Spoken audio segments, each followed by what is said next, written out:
2년 전 일인데 아들이 갑자기 허리가 아팠어요. 병원에서 검사를 받았는데 그렇게 좋은 상황이 아니라고. 큰 병원 가서 검사를 받으라고 하더라고요. 그 말에 가슴이 철렁 내려앉았지요. 아들이 정말 심각한 병에 걸렸구나 싶었어요. 그런데 저는 하나님 믿고 계속 분분하면서 버리고 헌신하고 고생도 많이 하고 공산당이 마구 탄압하고 잡아가는 위험한 상황에서 친구나 친척들이 비웃고 쓰곤대도 전혀 흔들리지 않고 계속 분분을 했어요. 이렇게 하나님 위해 버리고 헌신했는데 하나님도 우리 아들을 지켜주실 거라 생각했어요. 그래서 다시 검사했어요? 했죠. 검사 결과를 보니 간암이랑 간경화가 왔다는 거예요. 석 달에서 6달밖에 못 산다고 하더라고요. 검사 결과가 너무 청천벽력 같고 듣고 그 자리에서 주저앉았어요. 도저히 받아들일 수가 없었어요. 37 나이에 어떻게 그런 병이 올 수 있는지. 그때 결과지를 보고 손이 부들부들 떨리고 의사가 오진한 게 아닐까 의심됐지요. 자리에 걸터앉아 있다가 한참 만에 정신을 차리니 눈물이 막 쏟아지는 거예요. 내 아들은 아직 젊은데 어쩌다 이런 병에 걸렸을까? 하나만 더 위험한데 그것도 둘씩이나. 어떻게 이러는지. 우리 집에 기둥인데 걔가 없으면 우리 집은 어떻게 살아야 할지 몰라요. 자식 먼저 보내는 게 부모한텐 너무나 큰 고통이잖아요. 생각할수록 괴로웠어요. 친지들이 다 절 나무랐어요. 저보고 하나님 믿는데 왜 애가 그런 병에 걸리냐고, 가정도 안 지켜주는데 못하러 믿냐고. 그러니 이젠 그만 믿고 집에서 아들이나 잘 돌보라는 거예요. 친지들의 손가락질을 받으니 정말 힘들고 괴로웠어요. 한동안은 울고만 싶더라고요.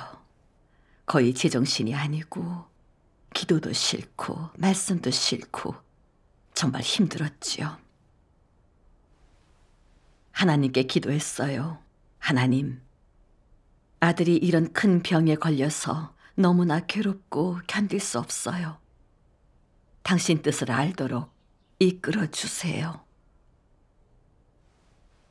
하루는 말씀을 봤어요.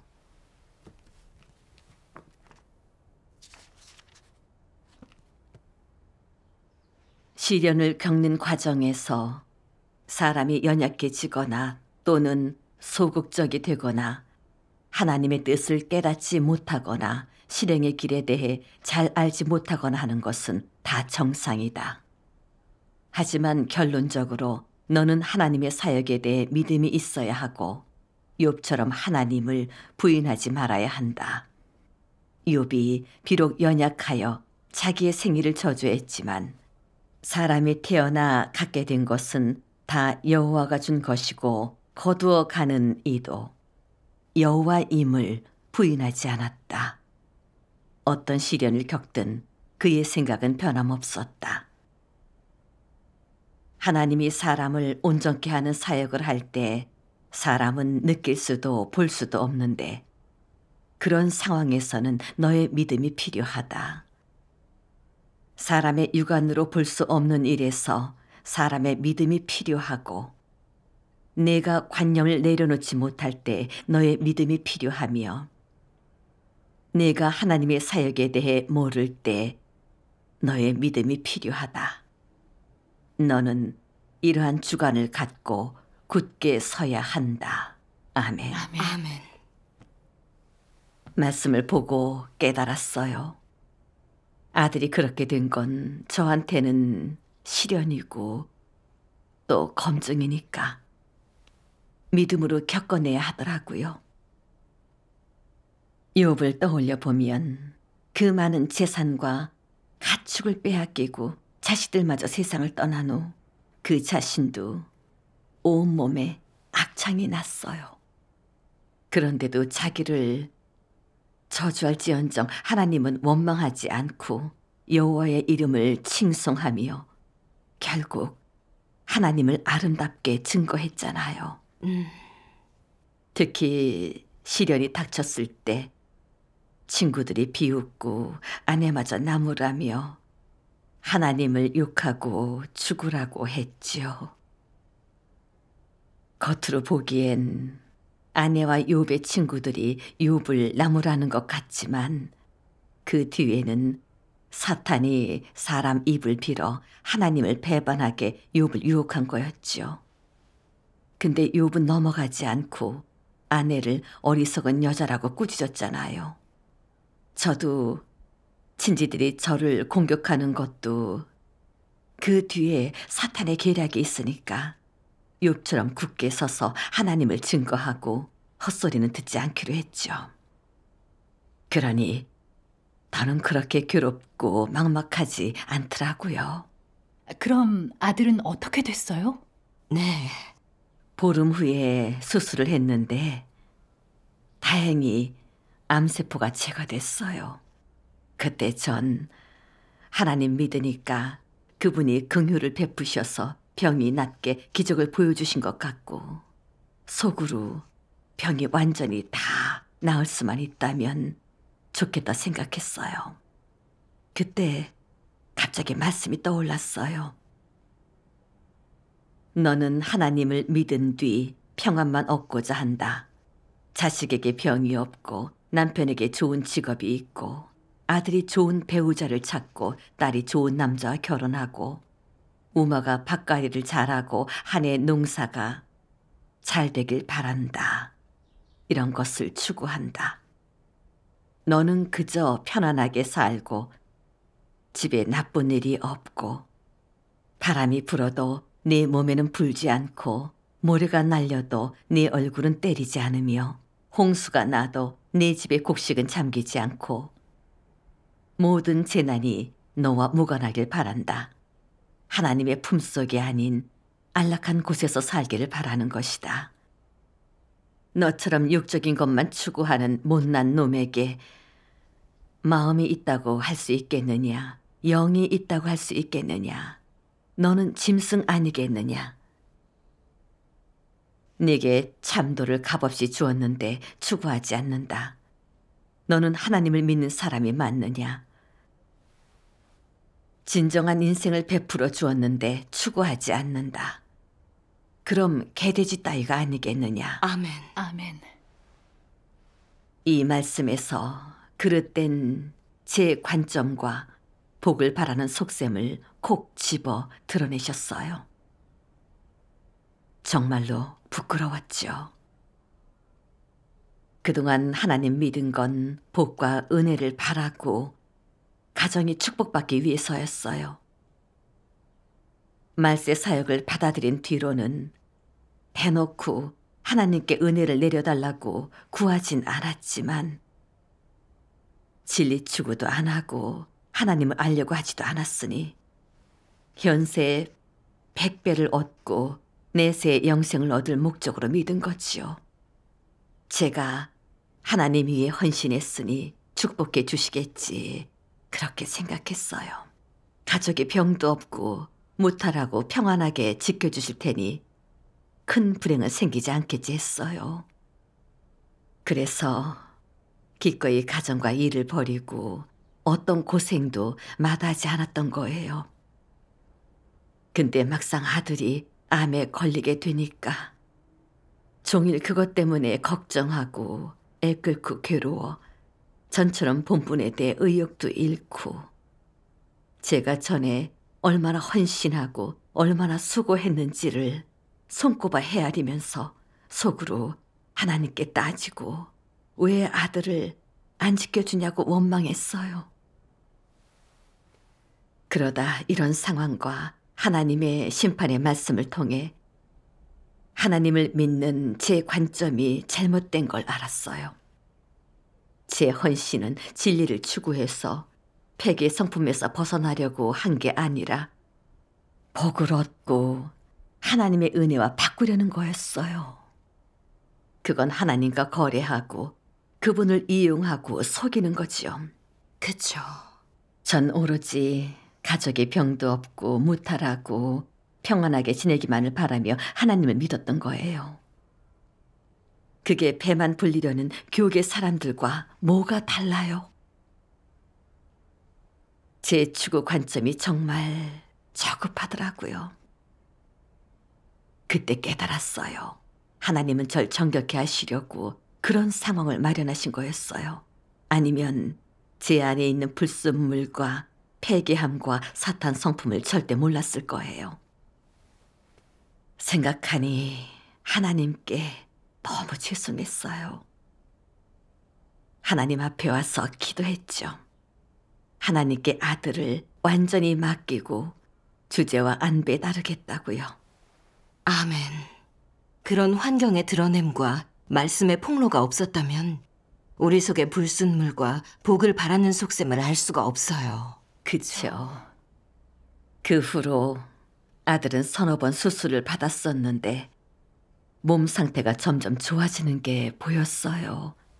밥도 잘 먹고 가벼운 일도 좀 하게 돼서 정말 너무 기뻤죠.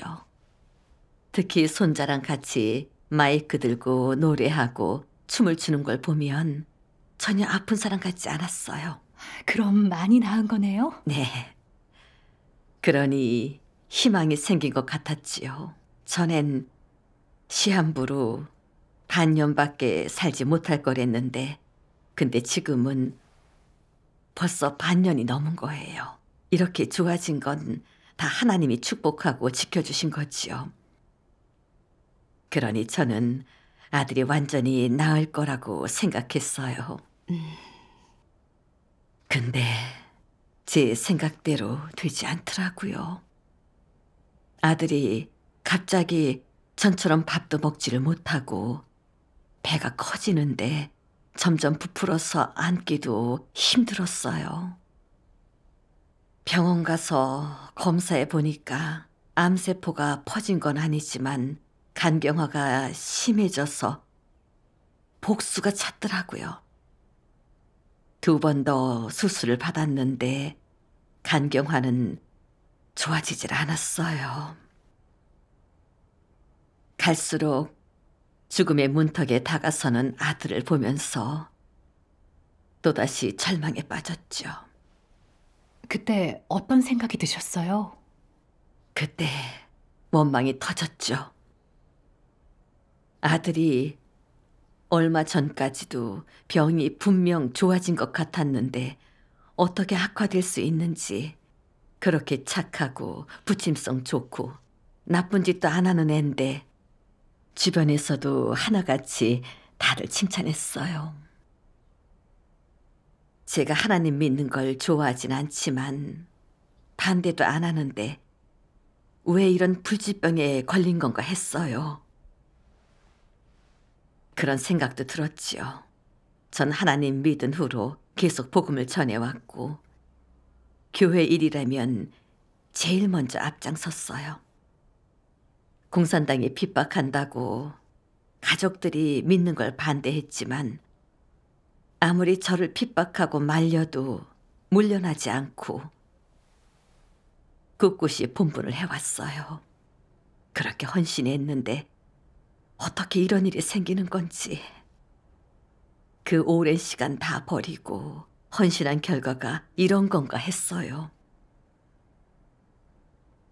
입으로 말은 안 했지만 저는 속으로 하나님은 공의롭지 않구나. 그런 생각에 매일 비관하고 멍하니 지냈죠.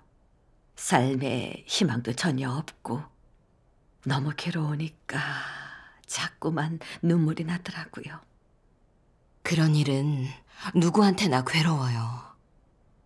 그러면 나중에 어떻게 그 상태에서 나왔어요?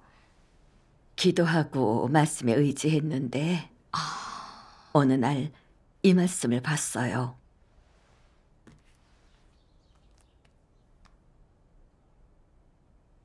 공의는 공평하고 합리적인 것이 아니다. 하나를 둘로 나누는 것. 고생한 만큼 분배하고 일한 만큼, 돈을 주고 노력한 만큼 얻는 것. 이것은 공의가 아니다. 가령 욥이 하나님을 증거한 후에 하나님이 멸했다 해도 하나님은 공의롭다. 어째서 공의라고 하겠느냐? 어떤 일이 관념에 맞으면 쉽게 하나님을 공의롭다 하겠지만 어떤 일이 관념에 부합하지 않고 이해가 되지 않는다면 하나님을 공의롭다고 하는 것은 참으로 힘들 것이다. 그때 하나님이 욥을 멸했다면 사람은 공의를 부인했을 것이다. 사실 사람이 폐괴되었든 안 되었든 하나님이 사람을 멸할 때 이유를 밝혀야 하느냐? 무슨 근거로 사람을 멸했는지 설명해야 하느냐? 쓸모 있으면 살리고 아니면 멸하겠다는 근거가 필요하냐? 필요 없다. 폐괴된 사람은 하나님의 눈에 마음대로 처리할 수 있는 대상으로 어떻게 처리하든 다 합당하다. 다 하나님의 안배다. 하나님의 본질은 공의이다. 그의 행사를 사람은 이해하기 어렵지만 하나님이 행하는 것은 모두 공의롭다. 다만 사람이 깨닫지 못할 뿐이다. 하나님이 베드로를 사탄에게 넘겨주었을 때 베드로는 어떻게 말했느냐? 당신이 하시는 일을 사람은 측량할 수 없습니다. 하지만 거기에는 늘 당신의 아름다운 뜻과 공의가 있지요. 어찌 당신의 지혜로운 행사를 찬양하지 않겠습니까? 지금 너희는 알아야 한다. 하나님이 사탄을 멸하지 않는 것은 사탄이 인류를 폐괴시킨 과정과 하나님의 구원 방식을 보게 하려는 것이다. 마지막에 사람은 사탄에게 깊이 폐괴됨으로 인해 사람을 폐괴시킨 사탄의 죄악을 볼 것이다. 하나님은 사탄을 멸하여 사람이 하나님의 공의를 보게 하고 그의 성품과 지혜가 있음을 보게 한다. 하나님이 행하는 모든 일은 다 공의롭다. 그것을 깨닫지 못할지라도 마음대로 판단해서는 안 된다. 사람이 보기에 불합리하거나 관념이 있다고 하나님의 공의를 부인하면 그것은 가장 비이성적인 행위이다. 베드로는 어떤 일들을 가늠할 수 없었지만 그 안에 하나님의 지혜와 아름다운 뜻이 있다는 사실을 인정했다. 사람이 다 측량할 수는 없으며 사람이 측량할 수 있는 일은 극히 드물다. 그러므로 하나님의 성품을 아는 것은 쉽지 않다. 아멘. 아멘. 말씀을 보고 알았어요. 하나님의 공의는 제 생각처럼 공평하고 합리적인 것도 아니고 애쓴 만큼 돌아오고 보상받는 게 아니었어요. 하나님은 창조주시고 그분의 본질은 공의예요. 그분이 거두거나 내려주시는 것, 또 축복이나 연단, 시련에는 다 그분의 지혜가 담겨 있고 모든 게 공의 성품을 나타내는 거지요. 욥은 하나님의 도를 행하고 하나님을 경외했고 하나님께 완전해 보였지만 그런데도 그에게 시련을 내리셨어요. 그 많은 시련을 통해 하나님을 향한 욥의 믿음과 경외심은 날로 승화됐고 결국 욥이 하나님을 힘있게 증거해서 사탄을 물리친 뒤에야 하나님은 그에게 나타나 축복하셨죠. 하나님의 공의 성품이 드러난 거예요. 바울도 떠오르더라고요. 바울도 복음 전하기 위해 고생하고 열심히 뛰었지만 하나님께 진실로 순종하고 경외하지 않았어요. 바울의 사역과 헌신은 다 축복받기 위한 수단이었죠. 그 사역들을 하고 나서는 그랬죠. 내가 선한 싸움을 싸우고 나의 달려갈 길을 마치고 믿음을 지켰으니 이제 후로는 나를 위하여 의의 면류관이 예비되었다고요. 바울의 헌신에는 욕망과 거래하려는 생각만 가득했지요. 성품도 전혀 달라지지 않았고 하나님 대적하는 길을 가다가 결국 하나님께 징벌받았고요. 이걸 보면 하나님은 외적인 수고와 헌신을 보시지 않고 하나님에 대한 진실된 사랑과 순종을 보시고 생명 성품이 변한 나를 보세요. 하나님의 거룩하고 공의로운 성품이 더 드러났지요. 전 수고하고 애쓴 만큼 얻는 거고 헌신한 만큼 돌려받는 건 줄 알았어요. 근데 그건 사람의 거래 관점이지 하나님의 공의 성품과는 다른 거였어요. 그쵸. 하나님 믿으면서 헌신하고 착한 행실도 많이 했지만 제 잘못된 관점으로 하나님께 진실로 순종하지도 않고 아들이 아프다고 하나님을 계속 원망하고 대적했어요. 생명 성품도 전혀 안 변하고 하나님을 대적하는 사탄 불이었으니 어떻게 하나님께 축복을 받겠어요? 보니까 하나님의 공의 성품을 잘 몰라서 제가 하나님 믿으면서 본분하고 헌신했으니 하나님이 아들을 지켜줘야 한다고 생각했는데 이건 거래 관점으로 하나님 사역을 판단한 거잖아요. 또 이런 말씀이 생각났어요. 각 사람에게는 적합한 종착지가 있다. 그 종착지는 본인의 본질에 근거해 정해지는 것이지 다른 사람과는 아무 관계가 없다. 자녀의 악행을 부모에게 더할 수 없고 자녀의 의의를 부모가 공유할 수도 없다. 또한 부모의 악행을 자녀에게 더할 수도 없고 부모의 의의를 자녀가 공유할 수도 없다.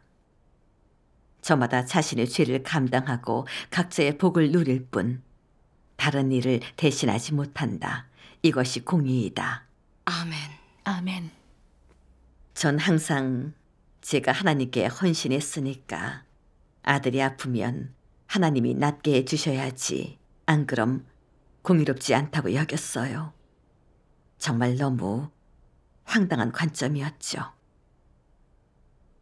수고와 헌신을 얼마나 했든 다 제 본분이에요.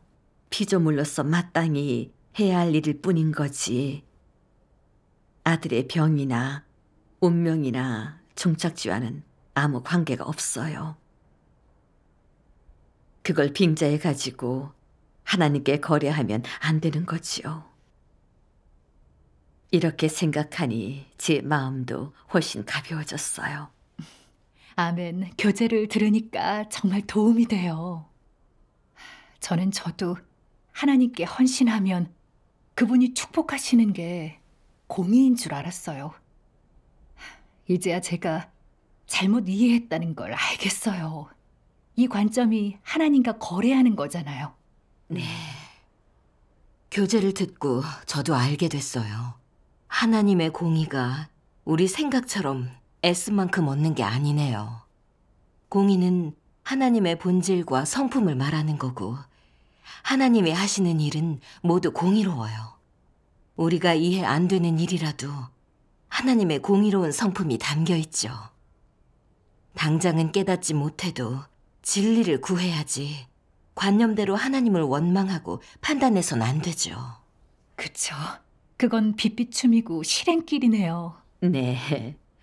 어느 날 하나님 말씀을 보고 제 잘못된 관점의 본질을 깨닫게 됐는데 영상으로 같이 봐요. 네.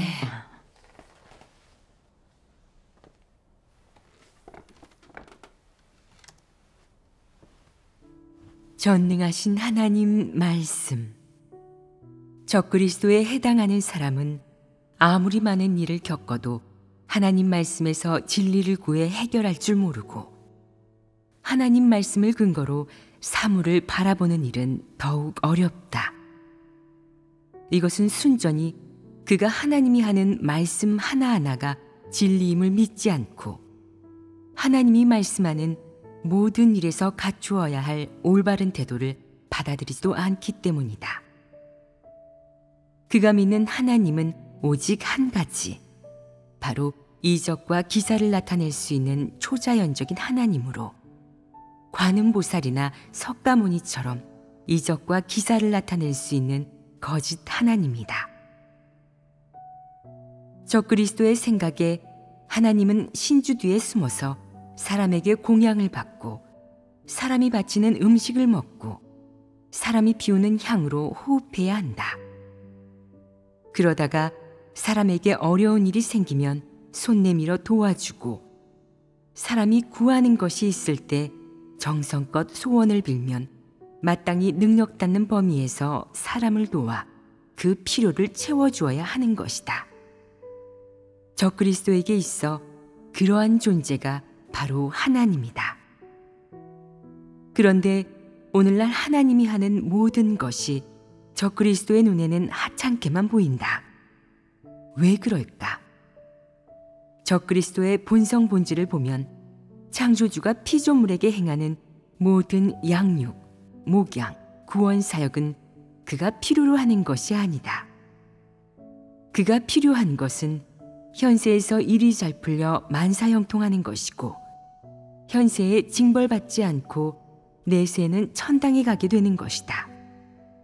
그의 관점과 필요는 진리를 증오하는 그의 본질을 증명한다. 아멘. 아멘.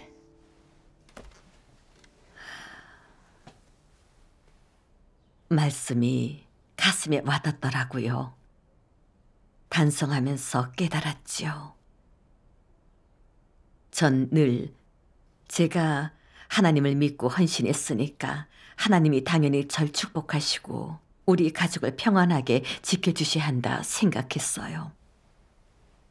그래서 아들이 수술을 받고 병세가 좋아지는 걸 보고 하나님의 축복인 줄 알고 감사하고 찬미하면서 본분으로 그 사랑에 보답하리라 다짐했죠. 그러다 다시 병세가 악화되니까 병이 치료되는 이적을 보여주시길 바랬어요. 근데 하나님이 제 소원대로 안 하시니 웃음을 거두고 원망을 퍼부으면서 왜 제가 그렇게 애쓰고 헌신하는 걸 전혀 봐주시지 않고 아들을 안 지켜주시냐고. 심지어는 헌신한 걸 후회까지 했어요. 제 감정 변화는 다 제 이익에 따라 달라졌죠. 네. 하나님을 창조주로서 경배하고 순종한 게 아니라 그분을 완전히 제 필요를 채워주고 복을 내려주는 존재로만 생각했어요. 그게 이방인이 석가모니 관음보살에 절하는 거랑 뭐가 다르겠어요. 정말 진심으로 하나님 믿는 사람이 아니었어요. 하나님은 이 땅에 2번 성육신하셔서 그 커다란 굴욕과 사람들의 정죄와 대적, 오해를 받으셨어요. 그건 다 하나님 말씀과 하나님 진리가 우리 사람 안에서 생명이 돼서 사람이 말씀대로 살며 폐기의 성품에서 벗어나 구원받고 살아남게 하기 위한 거예요. 하나님이 인류 구원을 위해 치른 대가는 너무 커요. 전 하나님을 믿고 정말 많은 은혜와 축복을 누렸고 진리 양육과 공급을 많이 받았어요. 근데도 진심이 없었으니 하나님을 너무 실망시켜드렸지요. 생각할수록 너무나 죄송해서 하나님 앞에 왔는데 후회와 자책의 눈물이 계속 나더라고요. 하나님께 계속 뉘우치며 기도했죠. 하나님, 지금까지 전 진리를 추구하지 않았고 아들의 병 앞에서 당신을 증거하지 않고 기대를 저버렸습니다. 하나님, 잘못했습니다. 정말 회개하고 싶습니다. 이제부턴 병이 좋아지는가에 상관없이 당신의 주제와 안배에 순종하겠습니다. 제게 믿음을 주시고 저와 함께 해주세요. 기도하고 나니 제 속에서 무거운 짐을 내려놓은 것처럼 마음이 많이 가벼워졌어요. 아들도 전처럼 걱정되지 않았어요. 아멘. 하나님 말씀에 인도 없이는 사람이 굳게 서기 어려워요. 맞아요. 그런 상황을 통해 자신을 진실로 알게 되고 공과를 배웠는데 그게 하나님의 축복이죠. 네, 맞아요. 하루는 하나님 말씀을 보고 나서 이 문제를 새롭게 알게 됐어요. 제가 읽을게요. 아, 네. 자. 여기요. 네. 사람의 본분은 사람이 복을 받거나 화를 입는 것과 무관하다. 본분은 사람이 마땅히 이행해야 하는 천직이므로 보수나 조건을 따지지 말아야 하고 이유도 없어야 한다. 그것이 본분 이행이다.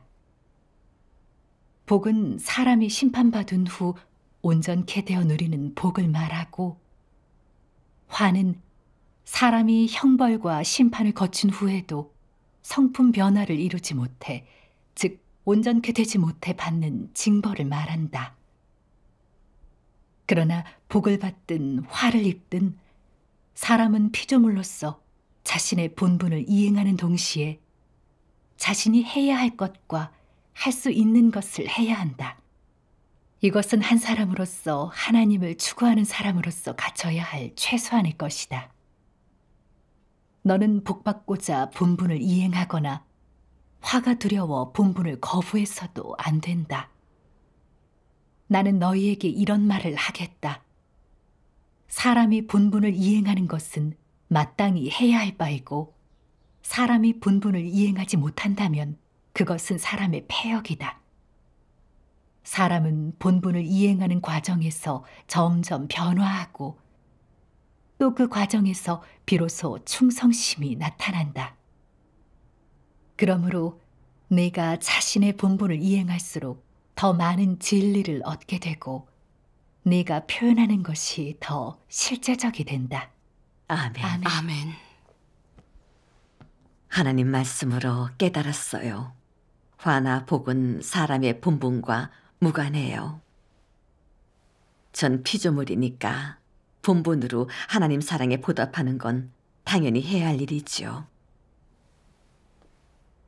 자식이 자기를 키워준 부모한테 마땅히 효도해야지 재산이나 조건을 따지면 안 되는 거잖아요. 그건 사람으로서 최소한의 도리인 거지요. 근데 저는 하나님 사랑에 보답할 생각은 하지 않고 하나님이 주신 기회로 오히려 그분과 거래하려 했어요.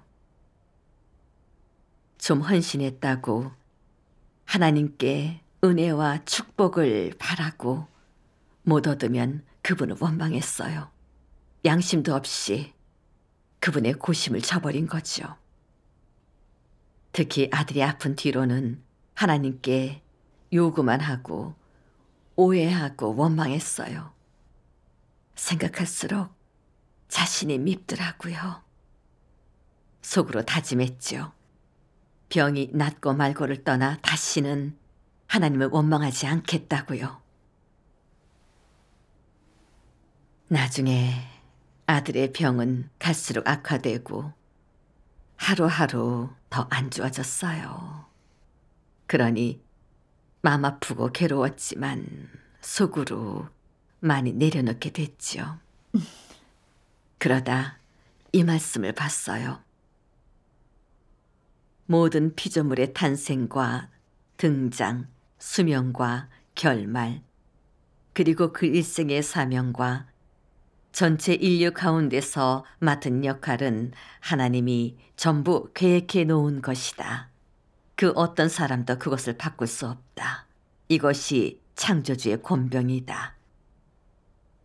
모든 피조물의 등장과 그 수명이 언제 끝나게 될지와 그 평생의 사명까지 이 모든 것에 관한 법칙과 이미 정해놓은 내용은 하나님이 각 천체의 운행 궤적을 정해놓은 것과 같다.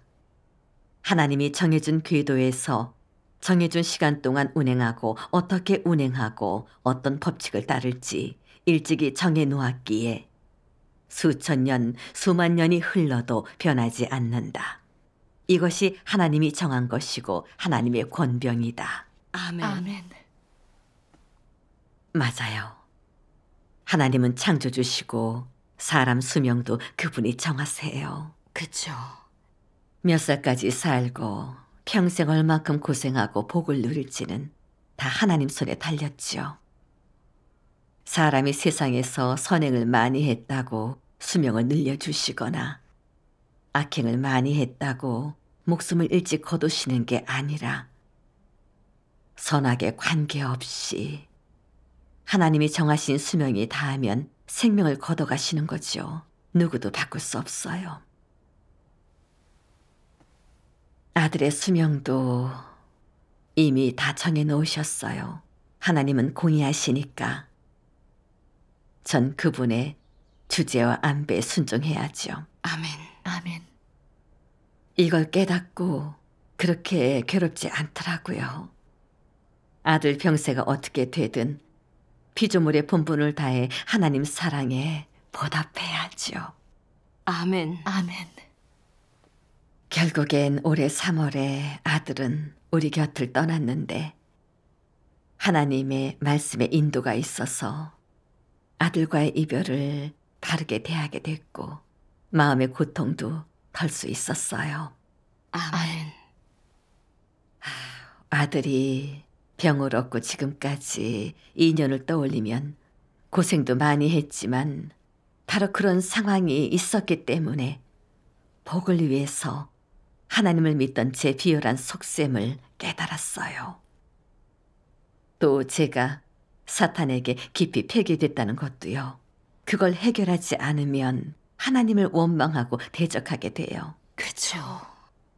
그 체험을 통해 고난과 연단이 정말 제 생명에 너무 큰 도움이 됐다는 걸 알았어요. 하나님의 일이 관념과 다를수록 구할 만한 진리가 있고 사람에겐 구원이 돼요. 아멘. 교제해 주셔서 너무 도움이 됐어요.